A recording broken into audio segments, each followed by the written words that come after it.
Virus से मुस्बत सबक हासिल किया जाए, नायब सदर वेंकैया नायडू का बयान। नायब सदर वेंकैया नायडू ने कोविड-19 वबा की वजूहात, अंजाम और नताइज से अवाम को मरबूत होने की ख्वाहिश करते हुए कहा कि कोरोना के वक्त से हमें मुस्बत सबक सीखना चाहिए। कोरोना वबा को न सिर्फ एक आफत बल्कि जिंदगी के तय नजरिए और निजाम में जरूरी तब्दीली करने वाले एक मुसल्ले के तौर पर देखने की जरूरत है, जिससे कुदरती, सकाफती और रहनुमायाना उसूलों और इक़दार के साथ हम आहंग बनाकर रहा जा सके। जिंदगी के रास्ते, इसके तमाम मज़ाहिरों और मजमूई तौर पर जिंदगी के रास्ते का मुस्तकिल जायजा बेहतरीन जिंदगी के लिए एक लाजमी शर्त है। ऐसा ही एक मौका अभी है, क्योंकि हम कोरोना वायरस के साथ जिंदगी गुजार रहे हैं। कोरोना के अहद में जिंदगी के ताल्लुक से गौर व फिक्र में मॉडर्न जिंदगी की नौइयत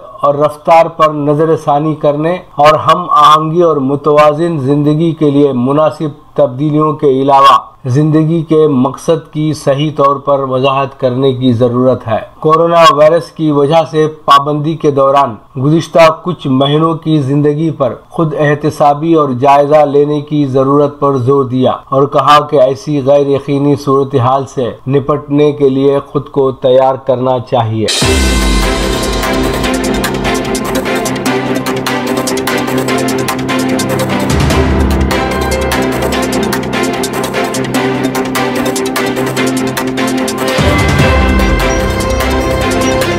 चीन पाकिस्तान से बड़ा खतरा, फौजी ताकत हिंदुस्तान से 10 गुना ज्यादा। चीन के साथ सरहदी कशीदगी के दरमियान एनसीपी के सदर शरद पवार ने कहा है कि चीन हिंदुस्तान के लिए पाकिस्तान से बड़ा खतरा है। चीन की फौजी ताकत हिंदुस्तान से 10 गुना ज्यादा है। साबिक वजीर दिफा ने कहा कि बीजिंग ने हिंदुस्तान के पड़ोसियों को अपनी तरफ कर लिया है। मरकज को चाहिए कि वो बातचीत और सिफारती चैनल्स के जरिए चीन पर बैनुल-अक़वामी दबाव डाले। जब हम दुश्मन के बारे में सोचते हैं तो सबसे पहला नाम पाकिस्तान का आता है, लेकिन हमें पाकिस्तान की फिक्र नहीं करनी चाहिए। चीन ज्यादा ताकत, नजरिया और प्रोग्राम रखता है जो हिंदुस्तानी मफादात के खिलाफ काम कर सकता है। हिंदुस्तान के लिए असल खतरा चीन है, जो माशी तौर से मजबूत हो गया है। हम हमला कर सकते हैं, लेकिन जब इस हमले का जवाब दिया जाएगा तो पूरे मुल्क को भारी कीमत चुकानी पड़ेगी।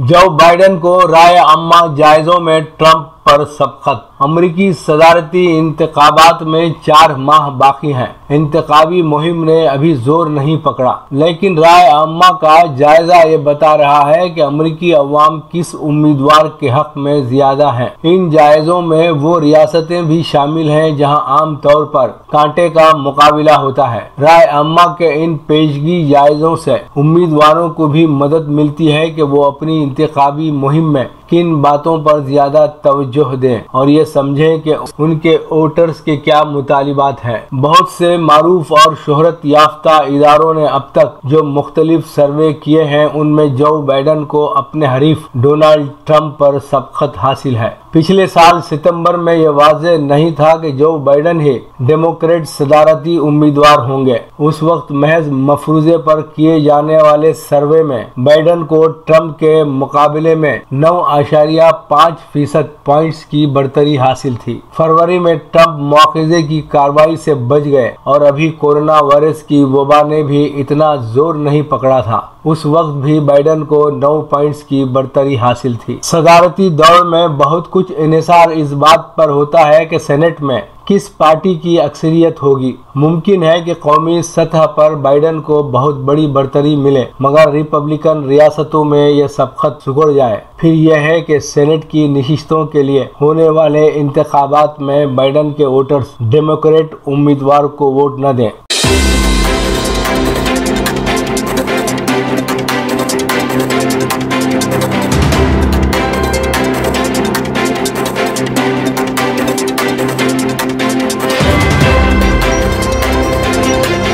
मकतूबे रियाज मिन जानिब KN वासिफ। सऊदी अरब में बरसरे कार गैर मुल्कियों के हक में ममलिकत का एक और काबिल सताइश हमदर्दाना इक़दाम। सऊदी महकमे पासपोर्ट के director general major general Sulaiman Al Yahya ने जुर्माने और फीस से मुस्तस्ना गैर मुल्कियों के जुमरों की तफसीलात जारी की हैं। Major general Sulaiman Al Yahya ने बताया कि जो लोग खुरूज व औदा एग्जिट री एंट्री होल्डर हैं और उनका इकामा मवस्सिर है और वो बैनुल अक़वामी परवाज़ों पर पाबंदी की वजह से ममलिकत वापस नहीं आ सके, उन पर कोई जुर्माना होगा और न ही उनसे कोई फीस वसूल की जाएगी। इस तरह वो गैर मुल्की जिनका इकामा खत्म हो गया हो या बैरूनी ममलिकत रहते हुए उनके वीजे की मियाद निकल गई हो, वो भी जुर्मानों और फीस से मुस्तस्ना होंगे। ममलिकत में मुकीम वो गैर मुल्की जो फाइनल एग्जिट खुरूज निहाई जारी कर चुके हों या खुरूज औदा एग्जिट री एंट्री लिए हों और सफर न कर सके हों, वो भी जुर्मानों और फीस से मुस्तस्ना होंगे। वो लोग जो सऊदी अरब विजिट वीजे पर आए हों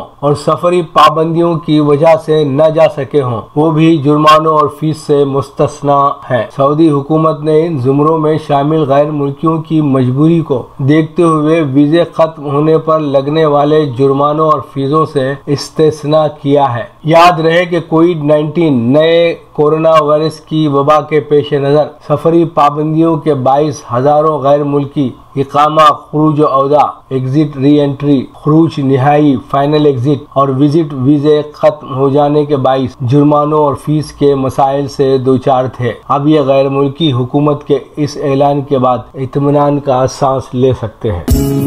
लीजिए अब पेश है हमारा प्रोग्राम वक्फ़े अदब। वक्फ़े अदब में मोहतरमा शाइस्ता मुफ्ती को समाअत फरमाएं। शाइस्ता मुफ्ती आपको अपना सलाम पेश करती है और ये नज़्म आप लोगों के लिए पेश खिदमत है। ये नज़्म मुझे बहुत पसंद है कि ख्वाब आसार, इसका उन्वान है ख्वाब आसार।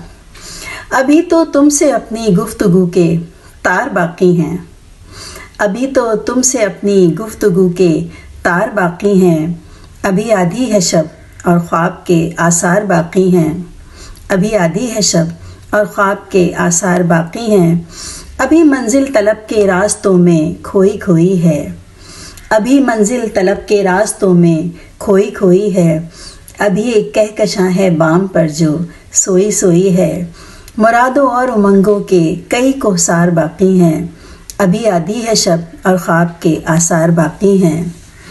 हमारे और तुम्हारे रास्तों में एक आहट है, हमारे और तुम्हारे रास्तों में एक आहट है, ज़रा थमकर सुनो गुज़रे दिनों की गुनगुनाहट है।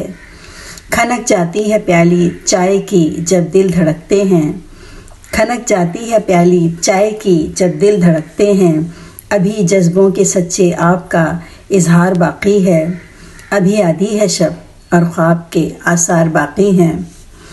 मुकम्मल हो गया है एक किस्सा एक बाकी है, मुकम्मल हो गया है एक किस्सा एक बाकी है, सफ़र आधा कटा है और आधा अब भी बाकी है, अभी कुन की सदाएं आ रही हैं वजद बाकी है, मोहब्बत के अनोखे राज की तकमील बाकी है किस्सा मुख्तसर कुछ ज़ीस्त के इसरार बाकी हैं, अभी आधी है शब और ख्वाब के आसार बाकी हैं, और अभी तो तुमसे अपनी गुफ्तगू के तार बाकी हैं, अभी आधी है शब और ख्वाब के आसार बाकी हैं।